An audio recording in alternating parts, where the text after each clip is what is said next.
Ugh. Oh, hi. You're probably wondering what this is. Probably also wondering where I am. Both decent questions. I've told you guys that I like Pokemon before.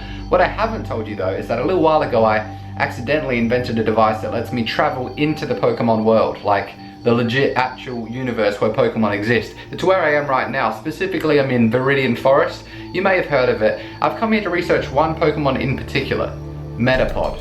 It doesn't take a genius to work out that the evolutionary line of Caterpie into Metapod into Butterfree is meant to represent caterpillars turning into butterflies in the real world where I assume you are watching from right now. It seems like a pretty simple connection to make until you start thinking about it deeply, and then it gets confusing. First, let's talk about the basics of how a caterpillar turns into a butterfly in the real world. They don't spin themselves a cocoon of silk like we see happen in an early episode of the Pokemon anime. In fact, caterpillars don't use a cocoon at all. They do all their metamorphosizing inside of something called a chrysalis, and they don't build it, they grow it. It grows just under the top layer of their skin, and when they're ready to start metamorphosizing, they find a nice branch, shed that top layer of skin, and the chrysalis is ready to go.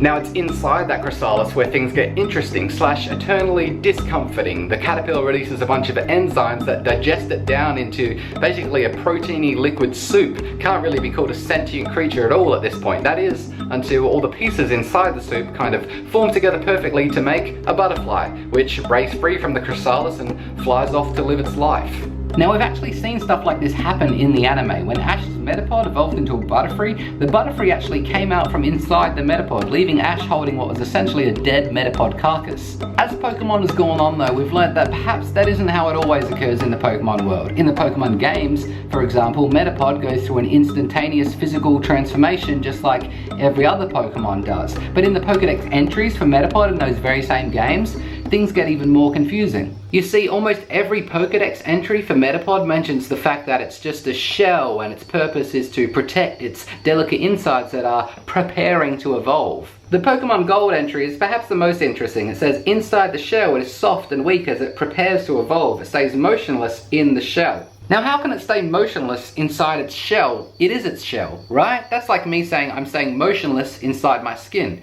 I am my skin.